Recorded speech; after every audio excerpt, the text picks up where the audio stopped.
Hello बच्चों, कैसे हैं आप लोग। चलिए आज फिर से हम लोग फिजिक्स क्लास को ज्वाइन करते हैं। और पिछले क्लास में जो हम लोगों ने पढ़ाया था उसके आगे का जो टॉपिक आज बन रहा है वो टॉपिक है गॉसेस थ्योरम।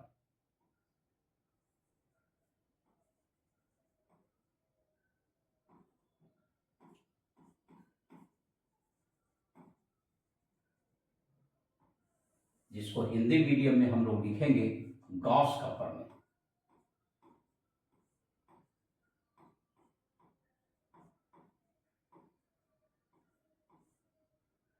तो ये गॉस का प्रमेय जो गॉसेस थ्योरम है ये किस पर्पस से हम लोग जानते हैं। पहले इसका हम लोग बेसिक क्लियर कर लें कि आखिर गॉस का प्रमेय किस पर्पस के लिए यूज होता है इलेक्ट्रोस्टैटिक्स में। अभी तक जब भी हम लोगों ने इलेक्ट्रिक इंटेंसिटी विद्युतीय तीव्रता निकाला है या विद्युतीय विभव निकाला है तो एक बिंदु आवेश के लिए हम लोगों ने यहाँ पर बिंदु आवेश लिया और इसके कारण कहीं पर भी विद्युतीय तीव्रता हम लोग निकाल रहे थे। यहाँ पर हम लोग विद्युतीय तीव्रता निकाल रहे थे बिंदु आवेश के कारण, या विभव भी हम लोग जो निकाल रहे थे वो बिंदु आवेश के कारण। क्योंकि कूलम का नियम जो है वह बिंदु आवेश के लिए ही एप्लीकेबल होता है।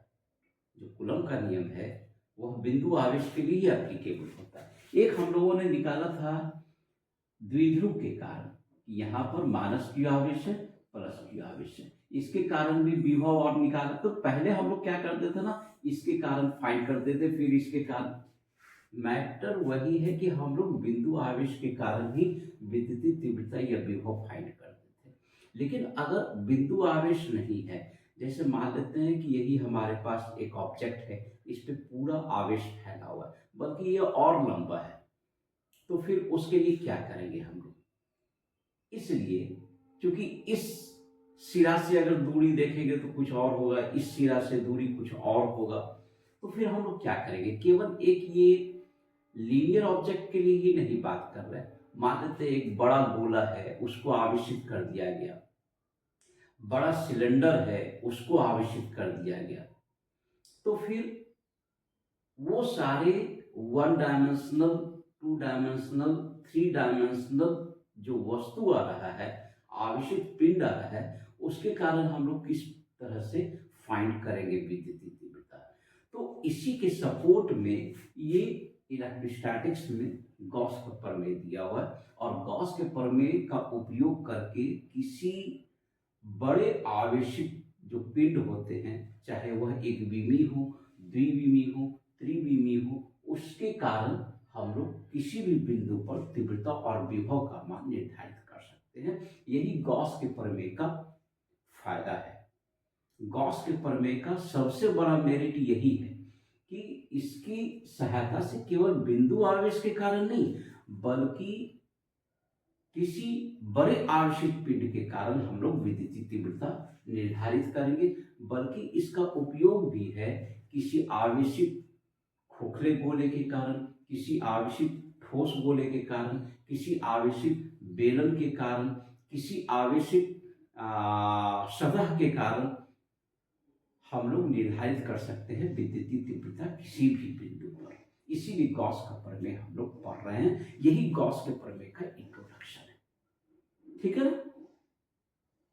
यहां पर गॉस का प्रमेय कहता है कि किसी भी बंद सतह के अंदर स्थित आवेश के कारण, ये तो बंद सतह, त्रिविमी बंद सतह है, तो किसी भी बंद सतह के अंदर स्थित आवेश के कारण जो विद्युतीय फ्लक्स उत्सर्जित होगा वह विद्युतीय फ्लक्स बंद सतह के अंदर स्थित आवेश और माध्यम के वैद्युतशीलता के अनुपात के तुल्य होगा। यदि माध्यम हवा दिया हुआ है तो एप्सिलॉन के जगह पर फिर हमारा एप्सिलॉन नॉट होगा, और अगर कोई विशेष माध्यम दिया हुआ है तो एप्सिलॉन नॉट होके केवल एप्सिलॉन होगा। तो हम लोग जनरल लेके चलते हैं कि किसी माध्यम के लिए लेके चलते हैं कि किसी भी बंद सतह से बाहर आने वाला यह विद्युतीय फ्लक्स बंद सतह के अंदर स्थित आवेश और माध्यम के वैद्युतशीलता के अनुपात के तुल्य होगा। अब एक बात ये समझना है कि पहले की क्लास में हमने तुमको बताया है कि विद्युतीय फ्लक्स का जो सूत्र होता है ना, विद्युतीय फ्लक्स किसी भी सतह से जो विद्युतीय फ्लक्स गुजरता है उसका सूत्र होता है E डॉट ds, जिसको हम लोग लिखते हैं E ds cos थीटा। फॉर्मूला ही है जहां थीटा क्या है, सदिश E और क्षेत्रफल सदिश के बीच का कोण। ये डिस्कस किया हुआ है पिछले के क्लास में जो तुम पढ़ चुके हो और हमने भी पढ़ा है काफी डिटेल से। हमने पूरा एक क्लास विद्युतीय फ्लक्स और विद्युतीय बल रेखाओं पर हमने दिया है। तो क्या है कि पिछले क्लास को रिवीजन करते रहो, या जैसे अभी मान लेते हैं कि विद्युतीय फ्लक्स आ गया, तुरंत इसको उलट के उस टॉपिक पर जाओ और जाकर पहले उसके कंसेप्ट को क्लियर कर लो, फिर तुम यहाँ पर आओ तो ज्यादा अच्छा से फिजिक्स समझ में आएगा। या तो माइंड से स्लिप कर चुका है कंसेप्ट, या तुम नहीं पढ़े हो विद्युतीय फ्लक्स को, तो सबसे पहला काम क्या है, क्योंकि विद्युतीय फ्लक्स पढ़ना है, विद्युतीय फ्लक्स का ये सूत्र होता है जो हमने पूरी एक क्लास में दिया है। पहले उस टॉपिक पर जाओ और जाकर विद्युतीय फ्लक्स को बढ़िया से पढ़ो, फिर आ जाओ इस टॉपिक पर, बहुत क्लियर हो जाएगा यहाँ पर। तो यहाँ पर हमको क्या देखना है गॉस के प्रमेय में, कि गॉस के प्रमेय में किसी बंद सतह के अंदर यदि Q आवेश स्थित है तो बंद सतह से बाहर होने वाला जो विद्युतीय फ्लक्स होगा, ऑब्वियसली है यहाँ से जो विद्युतीय फ्लक्स निकलेगा ना हमारा, चारों तरफ यहाँ से विद्युतीय फ्लक्स निकलेगा, चारों तरफ विद्युतीय फ्लक्स निकलेगा, क्योंकि बताए थे अभी Q आवेश के कारण चारों तरफ विद्युतीय फ्लक्स बाहर निकलता है। तो जो चारों तरफ विद्युतीय फ्लक्स जो बाहर निकल रहा है, जिसको हम दिखा रहे हैं, इस विद्युतीय फ्लक्स का वैल्यू क्या होगा, बंद सतह से बाहर आने वाला जो विद्युतीय फ्लक्स होगा वह बंद सतह के अंदर स्थित आवेश और माध्यम के वैद्युतशीलता के अनुपात के तुल्य होगा। तो हमने एक जनरल मीडियम लेके चला है। फिर हम बता रहे हैं कि अगर यहाँ पर हवा दिया हुआ रहेगा या कोई माध्यम स्पेसिफाइड नहीं रहेगा तो एप्सिलॉन नॉट यूज करेंगे, अदरवाइज एप्सिलॉन लेके हम काम करेंगे, ठीक है ना।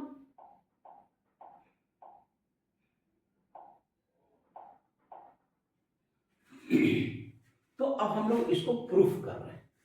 प्रूफ करने के लिए क्या करेंगे, सबसे पहले एक छोटा सा हम लोग यहाँ पर एक सतह लेंगे। तो एक छोटा सा हम लोगों ने यहाँ पर सतह ले लिया और यह सतह क्या कर रहा है, यह सतह तुम देखोगे O बिंदु पर कुछ कोण बनाना है और सतह द्विविमीय होता है, और द्विविमीय सतह यदि कोण बनाएगा तो ऑब्वियसली है कि यहां पर जो कोण बनेगा ना वह ठोस कोण बनेगा। ठोस कोण को हम लोग डी ओमेगा से इंडिकेट करते हैं। देखो यहां पर क्या है कि यदि कोई रेखा या चाप केंद्र पर कोण बनाता है तो वह समतल कोण होता है। समतल कोण को फिर से यहां पर हम दिखा रहे हैं, समतल कोण को अगर थीटा से लिखते हैं, थीटा का कुल मान अगर लेंगे तो वह 2 पाई होता है, जो वृत्त के केंद्र पर बनता है 2 पाई। लेकिन यहां पर क्या है ना, ध्यान रखना, त्रिविमीय वस्तु है और त्रिविमीय वस्तु में केंद्र पर द्विविमीय सतह कोण अंतरित कर रहा है, तो यह कोण जो होता है डी ओमेगा। अगर हमने इसका क्षेत्रफल ds लिया है तो ds बाय आर स्क्वायर, और अगर हम लोग कुल कोण अगर हम लोग लेंगे तो कुल कोण का मान कितना हो जाता है 4 पाई। ये बिल्कुल कंसेप्ट को याद रखें कि ठोस कोण का कुल मान, क्योंकि अभी हमको जरूरत पड़ेगा कि यहां पर ये तो छोटा सा सतह है और इस छोटे से सतह का क्षेत्रफल सदिश अगर हम लोग देखेंगे तो छोटे से सतह का क्षेत्रफल सदिश क्या है, ds वेक्टर, जो हमेशा लंब की दिशा में काम करता है। इस q के कारण अगर इस p बिंदु पर q के कारण अगर इस p बिंदु पर विद्युतीय तीव्रता देखेंगे तो विद्युतीय तीव्रता क्या होगा, तो q से ये p बिंदु की दूरी हम लोग स्मॉल r ले लें, ध्यान रखना ये स्मॉल r है, तो यहाँ विद्युतीय तीव्रता की दिशा e होगा। अगर ऐसा हो जाता है तो क्षेत्रफल सदिश और विद्युतीय तीव्रता के बीच का कोण हमने कितना ले लिया, थीटा, जो यहाँ पर हम लोग समझाए, इसको हम साफ करते हैं। तो सबसे पहले यहां पर देखेंगे कि बहुत छोटा सा सतह जो हम लोगों ने लिया है mn, तो देखेंगे कि mn सतह से बाहर आने वाला विद्युतीय फ्लक्स क्या है। चलो लिखते हैं कि mn सतह से बाहर आने वाला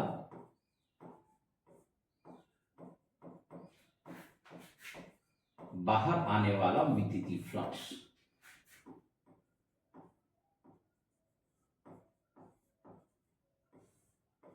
तो mn सतह से बाहर आने वाला जो विद्युतीय फ्लक्स है ना, वह विद्युतीय फ्लक्स है d फाई, और d फाई का वैल्यू कितना हो जाएगा, ऑब्वियसली है E vector dot ds vector हो गया, इसलिए d फाई हम लोग लिख सकते हैं that equal to E ds cos theta.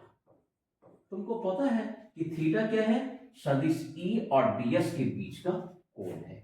लिख देते हैं हम, तुमको यह बता दे रहे हैं कि theta equal to vector E and vector ds के बीच कोण।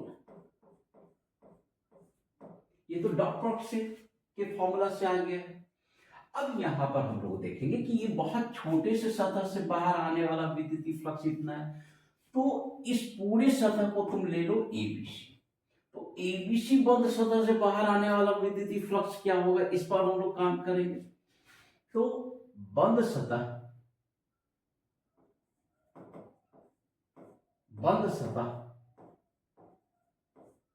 एबीसी से बाहर आने वाला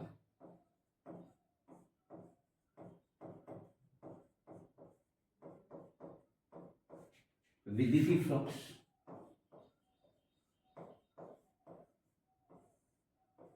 तो ऑब्वियसली है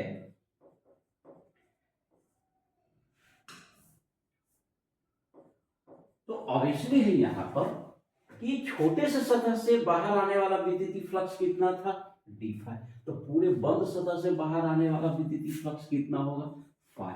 फाई कैसे निकलेगा हमारा, इंटीग्रेशन d फाई, और इंटीग्रेशन d फाई निकालने के लिए हम लोग क्या करेंगे कि जो हमारा d फाई का वैल्यू है E ds cos थीटा, तो इस सतह को भी हमको इंटीग्रेट करना पड़ेगा और इतना लार्ज करना है ds को कि सतह क्या हो जाए, बंद हो जाए। देखो बंद सतह, तो ये क्या हुआ ना, बंद सतह के लिए समाकलन हम लोगों ने किया। ये सिंबल है कि किसी भी बंद सतह को के लिए अगर समाकलन करेंगे तो समाकलन करने का मतलब क्या हुआ ना कि हम लोग ds को लार्ज कर रहे हैं, लेकिन कितना लार्ज कर रहे हैं, कितना बड़ा कर रहे हैं, उसको टोटली हम लोग बंद कर दे रहे हैं। तो ये सिंबल है, ये बार बार ये सिंबल आएगा। ऐसा सिंबल देने का मतलब ये हुआ कि इंटीग्रेशन हमने बंद सतह के लिए कर दिया, मतलब ये जो mn सतह था ना, इसको इतना लार्ज किए कि ये चारों तरफ से क्लोज हो। अब तुम ये देखो कि ds cos थीटा है, यहां पर तीव्रता कितना होगा, क्योंकि E है तो ये q चार्ज के लिए यहाँ p बिंदु पर तीव्रता है, तो q चार्ज के कारण p बिंदु पर तीव्रता अगर हम लोग निकालेंगे तो फॉर्मूला है 1/4πε into q by r square into बच जाता है हमारा ds cos थीटा। ठीक है, तो अब थोड़ा सा हम लोग इसको ठीक कर देते हैं, स्पेस बना देते हैं।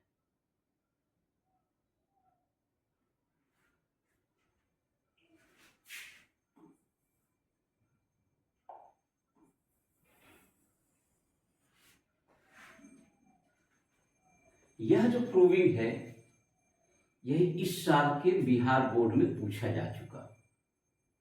2025 का जो फिजिक्स का एग्जामिनेशन हुआ अभी, यह प्रूविंग तुम देखोगे 1 नंबर जो क्वेश्चन था, क्योंकि अलग अलग सेट में क्वेश्चन आया है, मेरे पास जो सेट का क्वेश्चन हमने देखा 1 नंबर क्वेश्चन में गॉस का प्रमेय पूछा गया था, प्रूफ पूछा गया था।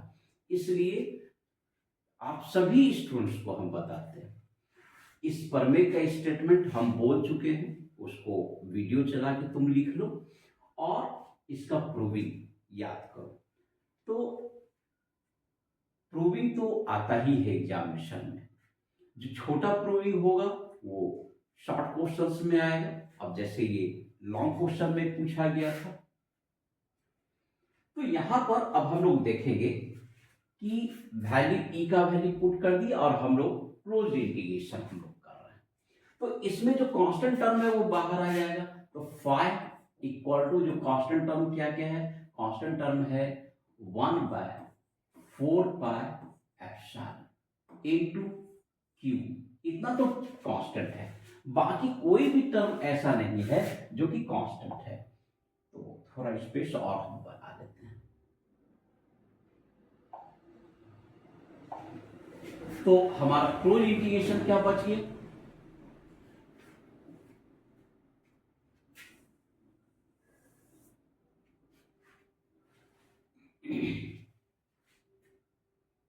तो हमारा यहां पर क्लोज इंटीग्रेशन के अंदर जो बच गया है वह बच रहा है ds cos theta by are square.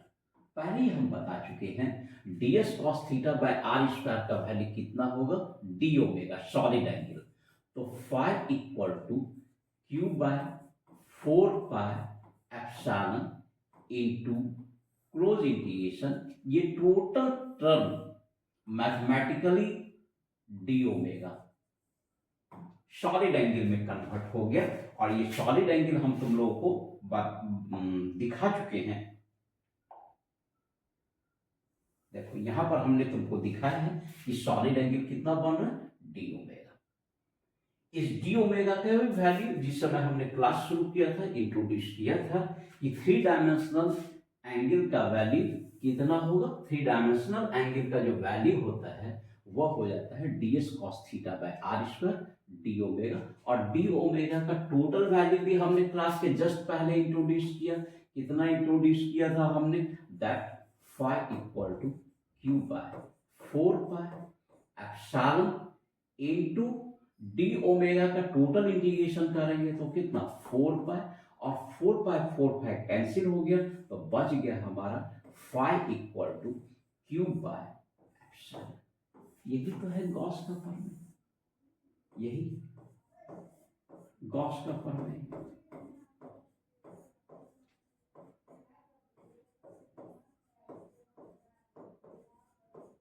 जो साबित हो गया यहां पर। तो हमने यहां पर आज की क्लास में तुमको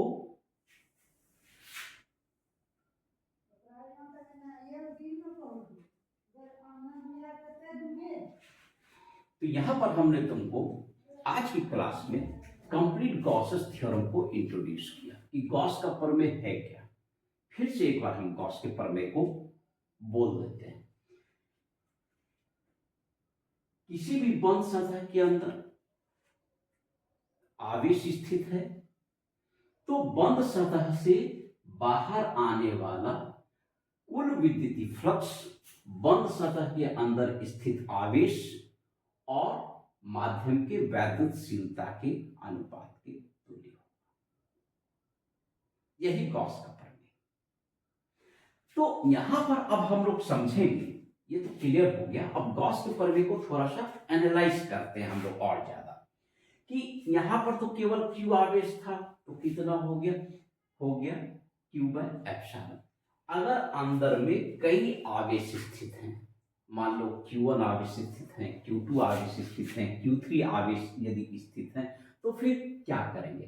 तो सारे, क्योंकि आवेश तो अदिश राशि हैं और पहले ही आवेश के बारे में हम लोग बता चुके हैं कि एक्चुअली जो आवेश अदिश राशि, तो कुल आवेश क्या करते हैं, सीधा बीजीयोग के नियम का पालन करता है वह, तो वो तो सबसे पहले के क्लास में आवेश के गुण में था। यहाँ पर भी वही करेंगे कि यदि कई आवेश यदि स्थित हैं अंदर में, तो कई आवेश स्थित हैं, तो सारे आवेशों को हम लोग क्या करेंगे, जोड़ देंगे। तो यदि कई आवेश स्थित हैं, Q1 आवेश स्थित है, Q2 आवेश स्थित है, हो सकता है -Q3 आवेश स्थित हो सकता है कि -Q4 आवेश स्थित हो, तो बाहर निकलने वाला कुल विद्युतीय फ्लक्स क्या होगा, सारे आवेशों के योग के तुल्य हो जाएगा। सारे आवेश को जोड़ दो तो कुल आवेश के योग के, तो सारे आवेश को जोड़ देना, सीधा है गॉसेस थ्योरम। यदि Q1 Q2 Q3 Q4 सभी समान आवेश हो जाएंगे तो क्या होंगे, ये सारा कैंसिल आउट होके हमारा इलेक्ट्रिक फ्लक्स जो बाहर निकलेगा उसका वैल्यू 0 हो जाएगा, क्योंकि ऊपर में न्यूमरेटर क्या होगा, 0 हो जाएगा। सारे आवेश अगर समान है तो बाहर आने वाला विद्युतीय फ्लक्स क्या होगा, 0 होगा। मतलब अंदर में आवेश स्थित है, लेकिन फिर भी क्या है ना, क्योंकि कुल आवेश 0 हो जा रहा है, इसलिए बाहर आने वाला कुल विद्युतीय फ्लक्स 0 हो जाएगा। तो ये गॉस के प्रमेय का आज कंप्लीट डिस्कशन हुआ। अब ये तो गॉस का प्रमेय ने कह दिया कि कुल बाहर आने वाला विद्युतीय flux equal to Q by epsilon होता है। तो अब इसका एप्लीकेशन होता है, एप्लीकेशन हम तुमको शुरू क्लास में ही अब बता दिए कि गॉस के प्रमेय का जो मेन एप्लीकेशन क्या है ना, कि बड़े बड़े आवेशित पिंड के कारण, जिसमें ठोस गोला, आवेशित खोखला गोला, आवेशित बेलनाकार बड़ा सतह जो होगा, या फिर आवेशित सतह होगा, बड़े बड़े सतह, उनके कारण हम किसी भी बिंदु पर विद्युतीय तीव्रता या विभव का मान फाइंड कर सकते हैं, निकाल सकते हैं। ये इसका उपयोग होगा। तो अगले क्लास से हम गॉसेस के प्रमेय का उपयोग बताएंगे। ठीक है, आज का क्लास इतना ही होगा। गॉस के आज के क्लास में जो तुमने पढ़ा गॉस का प्रमेय, गॉस के प्रमेय में क्या यूज हुआ, विद्युतीय फ्लक्स। तो तुम्हारा काम है कि पहले विद्युतीय फ्लक्स पढ़ लो और फिर गॉसेस थ्योरम क्लास से समझ लो। और एक पॉइंट याद रखना ये वाला कि ये एक्सप्रेशन इक्वल टू ये हुआ और ये एक्सप्रेशन इक्वल टू ये हुआ। ये दो भी पॉइंट्स हैं जिसको कि तुमको याद रखना, ठीक है ना। ओके, आज का क्लास इतना ही।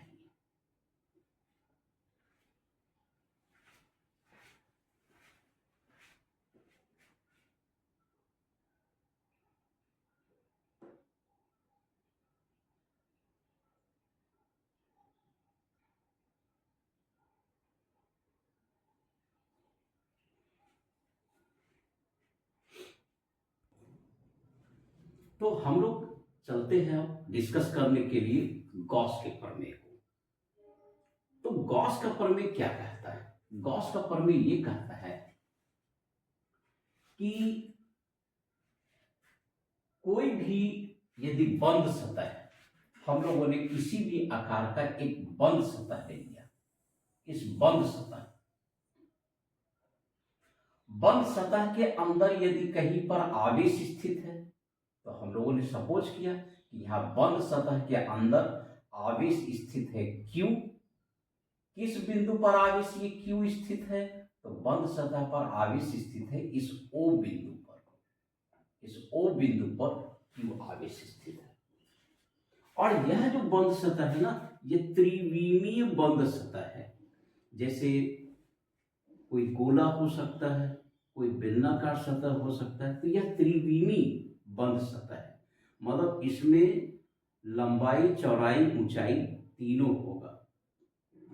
तो त्रिविमीय बंद सतह के अंदर कोई Q आवेश स्थित है। तो पहले भी तुमको हम बताए हैं कि यदि Q आवेश है, प्लस Q आवेश है, तो इससे चारों तरफ क्या होता है, विद्युतीय फ्लक्स बाहर आता है। तो यह भी Q विद्युतीय फ्लक्स उत्सर्जित करेगा। तो कुल विद्युतीय फ्लक्स यह जितना उत्सर्जित करेगा वो बंद सतह से बाहर आ जाएगा चारों तरफ से। अगर यह है तो चारों तरफ से बंद सतह से विद्युतीय फ्लक्स बाहर आ